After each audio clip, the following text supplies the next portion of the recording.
देखिए महाराज जी, एक बात हम निवेदन करें,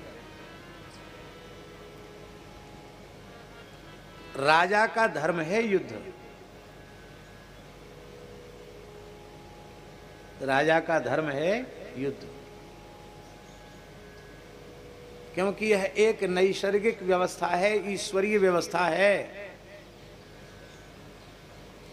आप हमारी बात को ये मत समझ लेना कि हम युद्ध हमेशा होता रहे, इस बात का हम समर्थन कर रहे हैं, लेकिन हम जो कहना चाह रहे हैं उसको ध्यान से सुनना। युद्ध एक नैसर्गिक व्यवस्था है और उस व्यवस्था का अत्यंत आवश्यक होना इसलिए जरूरी है कि प्रजा में जब जब रजोगुण तमोगुण बढ़ता है और एक विस्फोटक समस्या हो जाती है, कलह की, संघर्ष की, वैमनस्यता की, और जब लगता है कि अब शांति का कोई उपाय नहीं है, तो फिर कुछ लंबे समय तक शांति की स्थापना के लिए युद्ध अनिवार्य हो जाता है।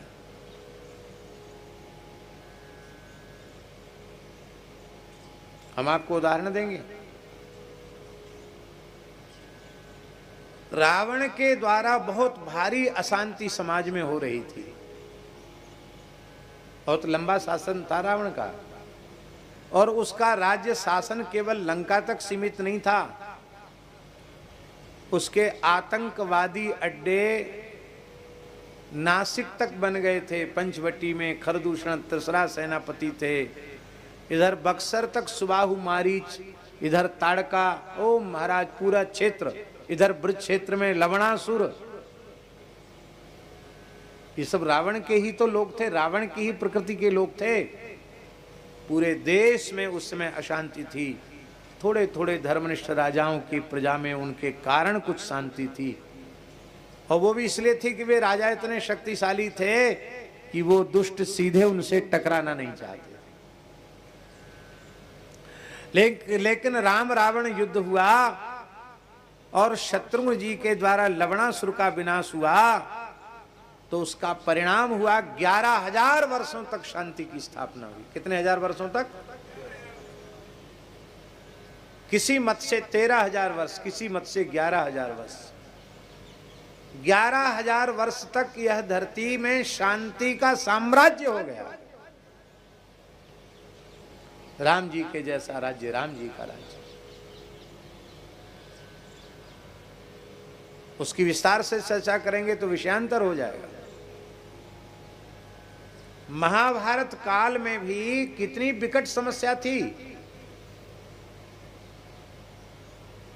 हम लोग कल्पना करते हैं, चित्रों में लोग बना देते हैं राक्षसों को, उनके दांत निकले हुए हैं और बड़ी बड़ी आंख है, जीभ लपलपा रहे हैं, किसी के सींग बना देते हैं।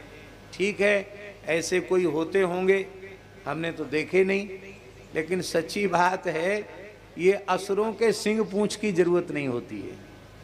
आज जो दुष्ट निर्दयी हत्यारे हैं, समाज को, राष्ट्र को अस्थिर करना, अशांत करना, यही उनका धर्म है।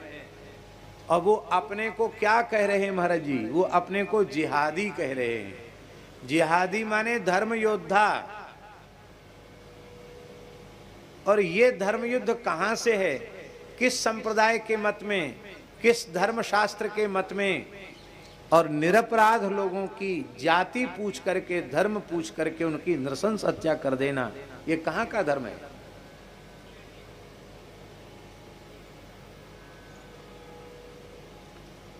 और महाराज जी इस पर अंकुश नहीं लगा तो जो हालत कश्मीर में हुई है वही हालत हर शहर, हर प्रांत, हर गांव में होने वाली है। कुछ भी सुरक्षित नहीं है। इसलिए इन दुष्टों के महासंहार के लिए एक युद्ध होता है। तो हम राधा रानी से, बिहारी जी से प्रार्थना करते हैं कि इस युद्ध के बाद भी एक शांति का साम्राज्य आएगा। अब भले ही समस्या हो गोरक्षा में, लेकिन हमें विश्वास है कि इस प्रकार के दुष्टों के समूह के विनाश के बाद भारत हिंदू राष्ट्र भी होगा। और भारत की धरती पर गोवध का कलंक नहीं रहेगा।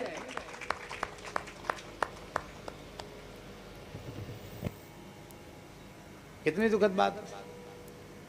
तो महाभारत युद्ध के काल में भी भयंकर स्थिति थी। राजा जो थे वो देखने में कहने के लिए नाम मात्र के क्षत्रिय थे, वे म्लेच्छ ही थे, वे सब राक्षस ही थे प्रायः। और उन राक्षसों का संहार पांडवों के माध्यम से भगवान ने कराया, धरती का भार हल्का किया। और उसका परिणाम क्या हुआ महाराज जी? उसका परिणाम ये हुआ कि महाभारत काल से लेके भगवान बुद्ध के अवतार काल तक पूर्ण शांति का साम्राज्य धरती पर रहा। युद्ध के बाद शांति आई कि नहीं आई? लेकिन दुख की बात यह है, पहले के युद्ध धर्म युद्ध थे और अब इस समय जो युद्ध है उसमें धर्म शब्द को तो हटा ही देना चाहिए। उसका कारण है कि सारा संसार बारूद की ढेर पर बैठा है और जब ये रासायनिक जैविक हथियार चलेंगे तो कितनी बड़ी मात्रा में निरीह निरपराध प्राणियों का संहार होगा नहीं कहा जा सकता।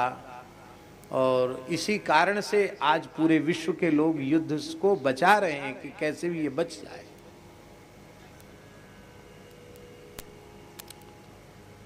हम भी चाहते हैं कि युद्ध के बिना ही शांति आवे, लेकिन यदि आवश्यक हो तो युद्ध हो और युद्ध के बाद फिर पुनः इस धरती पर शांति का साम्राज्य स्थापित हो, अहिंसा, सत्य, क्षमा, दया और करुणा का साम्राज्य स्थापित हो, इसकी आवश्यकता है।